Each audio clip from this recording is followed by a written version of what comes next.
Deep Dive with David Stendhal, where we trade without ego, no emotion, no greed, and no opinion. Before we begin tonight's video blog, please read over our trading disclaimer and remember to trade smart and accept the reality that trading futures is risky. This presentation does not provide buy-sell recommendations, and our information is strictly provided for educational purposes only. As always, trade at your own risk and analysis. Hey, it's David Stendhal with tonight's Deep Dive. It is January 30th, 2018. Thought I'd take a look at the Australian dollar today with the ETF being FXA. We've got the short, intermediate, and long-term trends all point to the high side, and which is great given the fact that we're actually long. And there's a couple of cautionary notes here. One is going to be on the technical rating where it's beginning to slow up a little bit and run into some resistance, and that's why the technical rating is not as strong as it once was. We're more on the downside than we are to the upside as far as the momentum. The seasonal strength is positive, but a lot of it won't really occur until March for the most part, and what we're seeing right here is not super strong accuracy, is super strong thrust to the market. So there's nothing that's recently popped up here as far as today is concerned, as far as a lot of our overbought, oversold indicators. But just recently we did have on the Australian dollar the surge high, which occurred 2 days ago, which is I think mostly a peak, at least on a short-term basis, and we've had a dazed high that also occurred on that. And these are two conditions when the market gets too far ahead of itself for its own good, and we likely see some form of reversal, at least on the day's side. So to really show this, let's take a look at Australian dollar here. These are daily bars, the low being set back in early, at least December 8th. We got in around this period right through here, and the market has been up and away. This is reason for concern right through here. This resistance level, that is at 80.92, and we're essentially there right now. We're just a hair below it. We have been above it, but now we're back below it.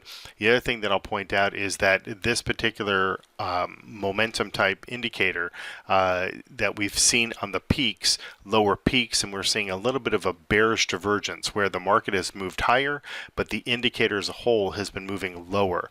And so that combined with the resistance that we have here, we have reason for concern. And the reason that we say that is that if I come back to the website, you will see that we are long the market. We've got a daily bar system. It's been long since the December 18th, so it's been in the position for a while now. We've got a nice little profit per contract, but the reality is that this trend-based system will give back money as it waits to see the conclusion of the trend. So that's why I'm showing you this chart here, along with this resistance level and the divergence things that we're seeing, and the alerts that I was talking about with the surge, and what was the other one here?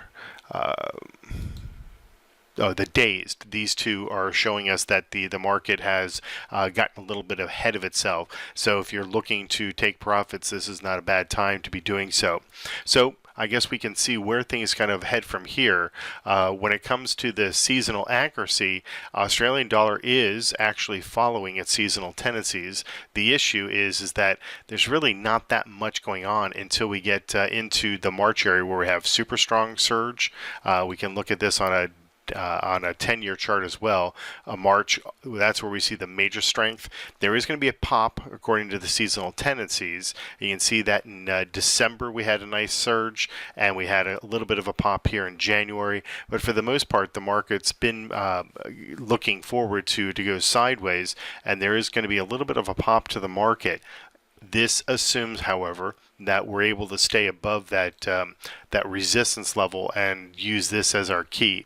So the main number that you want to look at, you can see the purple number there when I pop up the screen. It's at 0.8092. That's the key number you want to be looking at. And if we're able to break above that and stay above it, I'll flip back to the website here, that the targets, once we get above 8150, right through here, then we've got clear sailing with a nice little resistance gap to the market. Now, the way that we're trading this is we're going to stick with the systems. We're going to stay on the long side. I think, from a cautionary standpoint, with the divergence that we're seeing in the market and the fact that we're up against resistance, I'm pointing this out for those that are more skittish with their positions. We're going to follow with what the system would show for us, and that's obviously on the long side, and we're going to maintain it until it liquidates itself. But do carefully watch your positions here, given the situation that we're looking at here with some of the different indicators. It's more of a cautionary tale than it is an action type tale, but do watch over the Australian dollar, and if we're able to hold on to positions for an extended period of time and get into the March period, so we've got a full month plus, then in that particular instance we'll be looking at the next major trend, assuming that it's going to continue to follow its seasonal tendencies. So that's basically tonight's deep dive. Hopefully you've enjoyed. If there are questions or there are markets you want me to take a look at, just simply email me. Best way to do that is just go through contacts on our website and just let me know some of the markets that you might be interested in, and we'll see as to whether or not we can't address some of those things. So thanks very much for watching. We'll look at another market tomorrow. Bye-bye.